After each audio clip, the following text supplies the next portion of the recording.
अस्सलाम वालेकुम। अच्छा बच्चों, कुछ मैं बातें बता रहा हूँ जो कि फाइनेंशियल स्टेटमेंट में बहुत काम आएंगी आपके। नॉर्मल बैलेंसेस कुछ अकाउंट के ऐसे होते हैं जो आमतौर पे आप फौरन क्लिक नहीं कर पाते, दिमाग में आपके फौरन क्लिक नहीं होता कि इसका नॉर्मल बैलेंस क्या होगा। तो आइए जरा मैं अब कुछ नॉर्मल बैलेंसेस आपको बता रहा हूँ। पहला आपका normal balance, allowances for bad debt. Allowances for bad debt का जो नॉर्मल बैलेंस होता है, यानी इसकी जो नेचर होती है, इसकी जो जेंडर है इसका, वो क्रेडिट होता है हमेशा। क्यों क्रेडिट होता है इस पे भी मशवरा कर लेते हैं। और मेरा बच्चा, अलाउंसेस फॉर बैड डेट जो है वो बेसिकली कॉन्ट्रा है अकाउंट्स रिसीवेबल का। यानी अकाउंट रिसीवेबल हमारा एसेट होता है, उसका ऑपोजिट अकाउंट है। अब अगर अकाउंट रिसीवेबल हमारा एसेट है तो इसकी नेचर होगी डेबिट। तो डेबिट का कॉन्ट्रा क्रेडिट नहीं होगा तो फिर क्या डेबिट होगा क्या? तो अगर अकाउंट रिसीवल का कॉन्ट्रा है अलाउंसेस फॉर बैड डेट, तो अकाउंट रिसीवल तो असेट होता है, असेट की नेचर क्या होती है? डेबिट। तो उसके कॉन्ट्रा की नेचर क्या होगी? कॉन्ट्रा का मतलब ऑपोजिट, कॉन्ट्रा की नेचर होगी क्रेडिट। तो इसलिए अलाउंसेस फॉर बैड डेट हमेशा क्रेडिट नेचर का होता है, क्योंकि ये कॉन्ट्रा ऑफ अकाउंट रिसीवेबल है।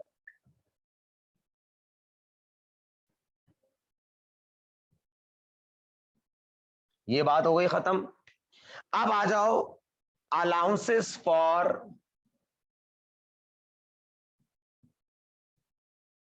डेप्रीसिएशन।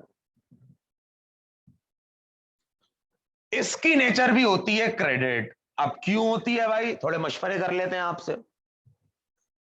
इसलिए क्रेडिट होती है क्योंकि अलाउंसेस फॉर डेप्रीसिएशन हमारे फिक्स्ड एसेट का कॉन्ट्रा होता है।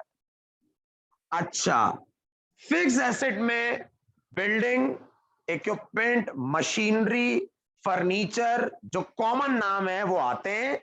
लेकिन कभी भी अलाउंसेस फॉर डेप्रिसिएशन या डेप्रिसिएशन लैंड यानी जमीन पे नहीं लगता।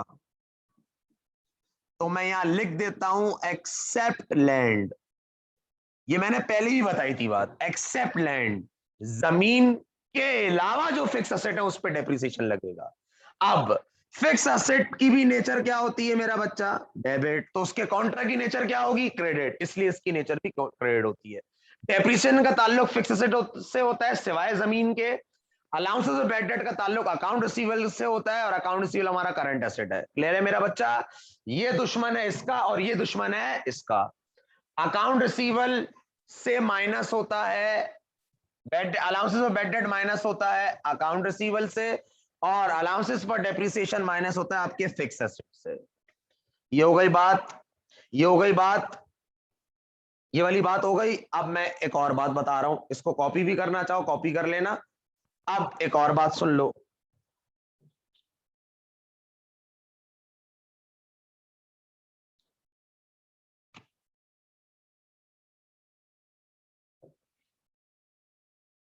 Purchase discount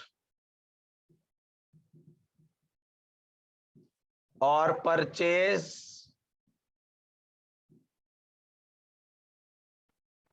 return and allowances, इन दोनों की नेचर होती है क्रेडिट।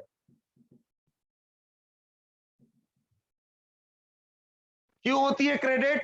क्योंकि ये दोनों आपके कॉन्ट्रा हैं परचेजेस के।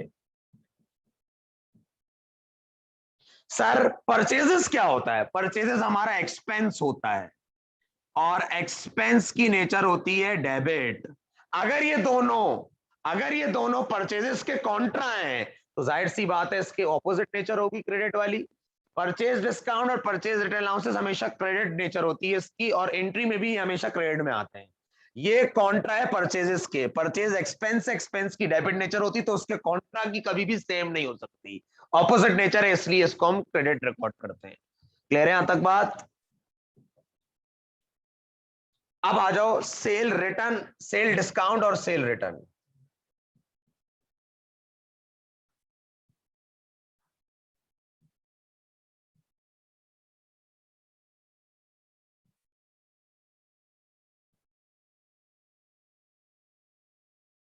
सेल रिटर्न और सेल डिस्काउंट की नेचर होती है डेबिट,